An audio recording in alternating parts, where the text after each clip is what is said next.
अस्सलाम वालेकुम dear students, मेरा नाम है तैमूर परवेज और आज हम GW बेसिक में लेसन नंबर 3 के ऊपर डिस्कस करेंगे।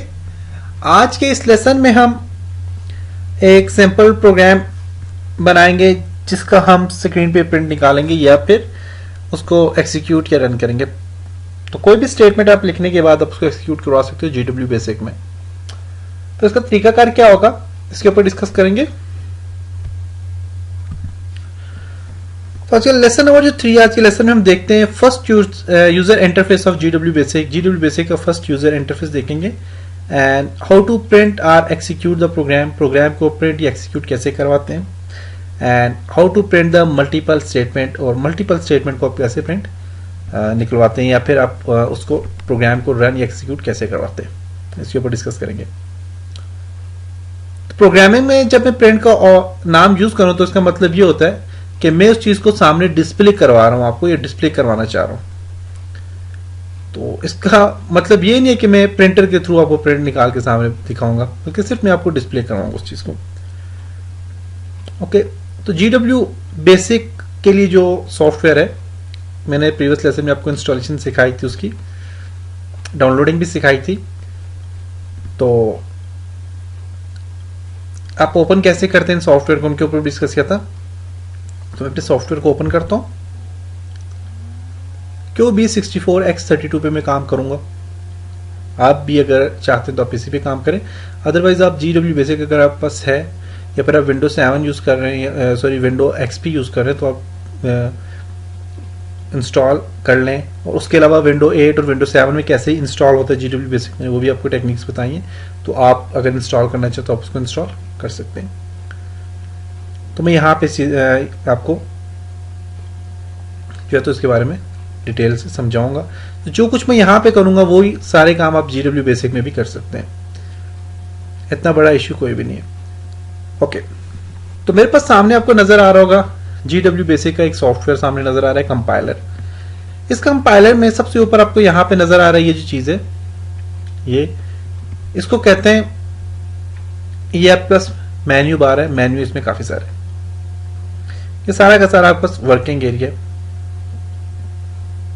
तो ये बहुत पुराना और सिंपल सा सॉफ्टवेयर है, इस वजह से इसका कलर और इसकी क्वालिटी कुछ इतने खास इतने मजे की नहीं है, क्योंकि बहुत पहले का पुराना सॉफ्टवेयर है ये, प्रोग्रामिंग के लिए जो यूज होता है। तो आजकल जो प्रोग्रामिंग के लिए C++ के लिए या फिर C लैंग्वेज C++ के लिए जावा के लिए जो सॉफ्टवेयर यूज हो रहे हैं वो बड़े एडवांस, बहुत ज्यादा फीचर उनमें, बहुत अच्छे सॉफ्टवेयर है।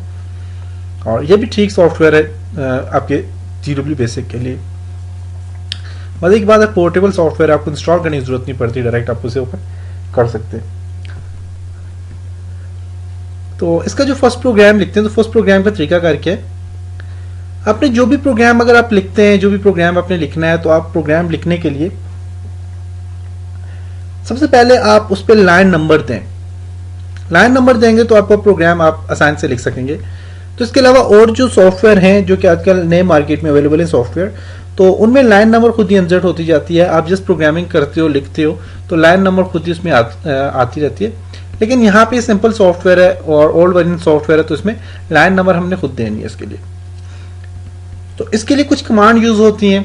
वो कमांड क्या क्या है, कैसे यूज होती हैं, तो वो आपको मैं साथ साथ बता रहा हूँ, साथ साथ मैं आपको बताऊंगा। जैसे कि CLS जो कमांड है, ये बेसिकली क्लियर स्क्रीन के लिए यूज होती है। आपने जो भी लिखा हुआ है, जो कुछ आपने लिखा हुआ है, तो अगर आप चाहते हैं कि वो अरेज हो जाए, अरेज होने के बाद तो आपकी स्क्रीन जो क्लियर हो कि आपको सामने जो आप नई स्टेटमेंट लिखोगे वो सामने नजर आए, तो उसके लिए आप क्लियर स्क्रीन आप यूज करते हो। इससे पहले जब मैं इंस्टॉलेशन करवा रहा था आपको, तो इंस्टॉलेशन करते हुए मैंने आपको समझाया था GW बेसिक में मैंने जो कुछ लिखा हुआ था उसको मैंने क्लियर स्क्रीन की मदद से, CLS की मदद से उसको अरेज किया था और हेलो वर्ल्ड मैंने प्रिंट करवाया था। आज के लेसन में भी मैं यही चीज सामने आपको प्रिंट करवाऊंगा और सामने आपको एग्जीक्यूट करवा के बताऊंगा इस प्रोग्राम में। तो इसके लिए मैं यहां से सबसे पहले मैं यहां पे लाइन नंबर देता हूं। लाइन नंबर 1 है, फॉर एग्जांपल 1 लिखा, लिखने के बाद स्पेस दे दें। स्पेस देने के बाद आप यहाँ पे कैप्स लॉक ऑन करें, करने के बाद CLS लिख दें। 2 के बाद फिर आप यहाँ पे स्पेस दें और स्पेस देने के बाद आप यहाँ पे लिखेंगे जी प्रिंट। तो प्रिंट का मतलब क्या है कि आपने डिस्प्ले करवाना है, जो चीज डिस्प्ले करवानी है उसको आपने ये डबल क्योट्स के अंदर डालना है। डबल कोट्स के अंदर आपने लिखना है, जैसे मैं यहाँ पे लिखता हूँ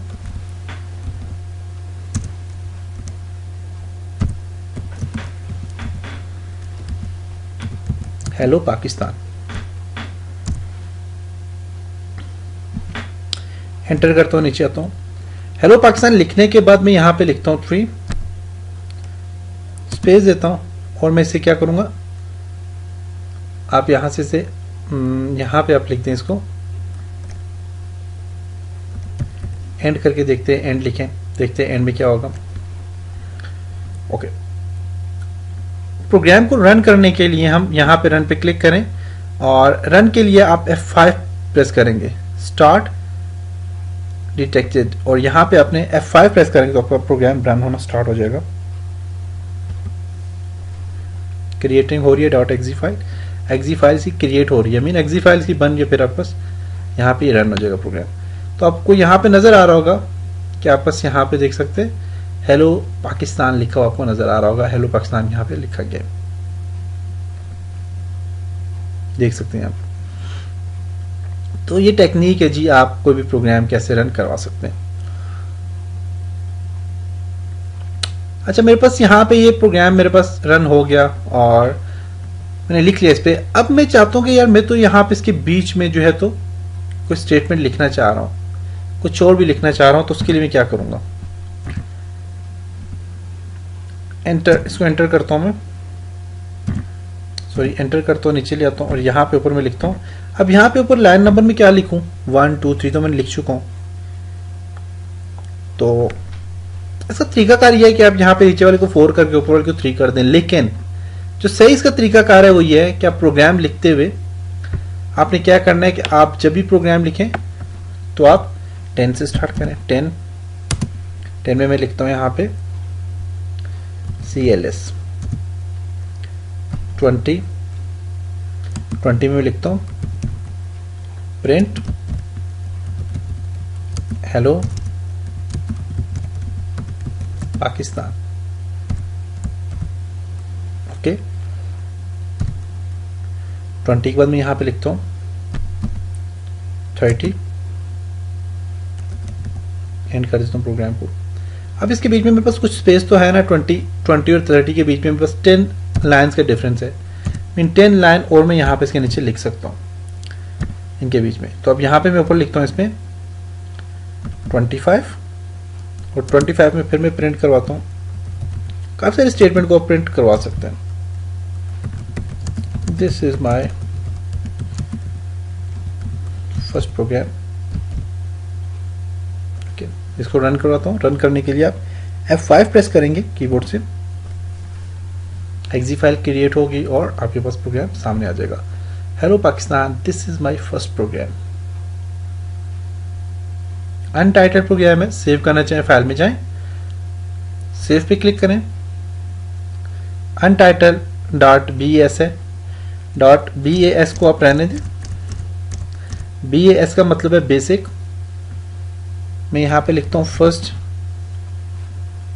डॉट बेसिक हो करता हूँ। टाइटल में मेरे पास देखिए यहाँ पे आ गया फर्स्ट डॉट बेसिक, मीन मेरे पास एक प्रोग्राम सेव हो गया। कहाँ पे सेव हुए, जहाँ पे मेरा प्रोग्राम पड़े हुए,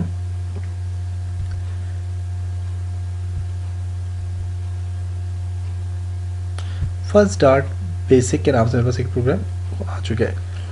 तो मैंने तो डाउनलोड जहाँ पे किया था वहीं पे मैं प्रोग्राम बना रहा हूँ। आप अगर बनाना चाह रहे हैं तो आप इसको क्या करें, मैं यहीं पे बना रहा हूँ। आपने इसको क्या करना है कि आप सी में इसको पेस्ट करना है, सी में आप लेके जाएं, सी में आप पेस्ट करें, सी में आपका प्रोग्राम सेव होते जाएंगे, बनते रहेंगे। तो फर्स्ट डॉट बेसिक के नाम से मेरा प्रोग्राम बन गया। तो इसी तरह हम इंशाल्लाह नेक्स्ट लेसन में आहिस्ता आहिस्ता और भी इस पे देखेंगे चीज़ें, इस पे क्या क्या, फिर आपको C++ की समझ आ जाएगी। C++ जब भी आप कोई कोर्स करेंगे तो आपके लिए आसान ही होगी, आप उसे आसानी से समझ लेंगे। तो ये था आज का लेसन। इंशाल्लाह नेक्स्ट लेसन में मिलेंगे, तब तक अपना ख्याल रखिएगा, अपनी दुआओं में याद रखिएगा। खुदा हाफिज़।